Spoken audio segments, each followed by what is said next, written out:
अस्सलामुअलैकुम। उम्मीद करती हूँ आप ठीक होंगी। अल्हम्दुलिल्लाह मैं भी बिल्कुल ठीक हूँ। तो यहाँ पे आज हम बनाएंगे गोभी गोश्त, जो कि बहुत ही आसान और मज़ेदार बनेगा। ठीक है, तो सबसे पहले हमने यहाँ पे घी को गर्म कर लेना है। घी गर्म करने के बाद हमने इसमें प्याज और लहसुन को डालना है। जब ये सुरख हो जाएंगे तो हमने इसमें चिकन को डालना है। चिकन डालने के बाद हमने यहाँ पे अच्छी तरह इसको पकाना है, फ्राई करना है। ठीक है, तो तब तक आपसे मेरा सवाल है, क्या आपको भी गोभी गोश्त पसंद है? तो अगर पसंद है तो कमेंट में यस लिख दीजिएगा।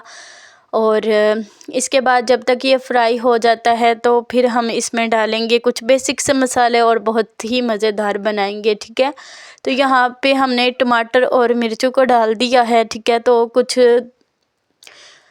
देर तक इसको फ्राई करेंगे। फ्राई करने के बाद हमने इसमें डालना है कुछ बेसिक से मसाले, जैसे कि नमक, मिर्च और हल्दी। ठीक है, यही सब हम इसमें डालेंगे और इसको अच्छी तरह पकाएंगे।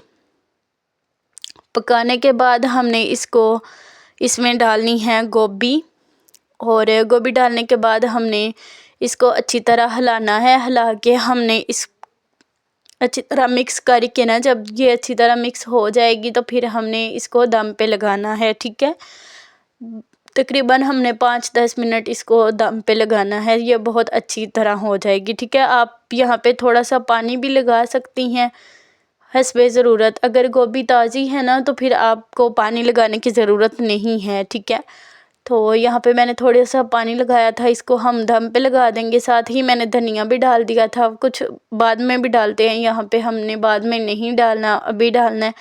और गरम मसाला भी मैंने डाल दिया और इसको भी अच्छी तरह मिक्स कर लेंगे।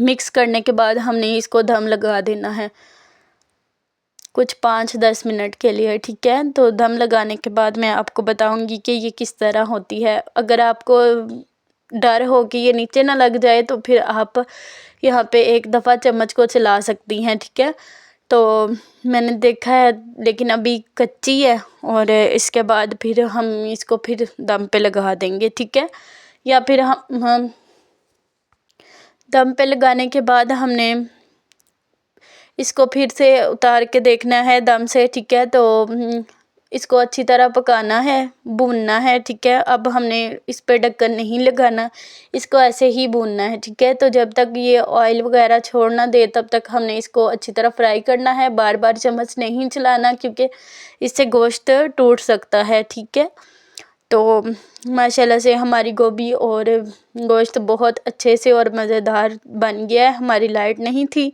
यहाँ पे, इसलिए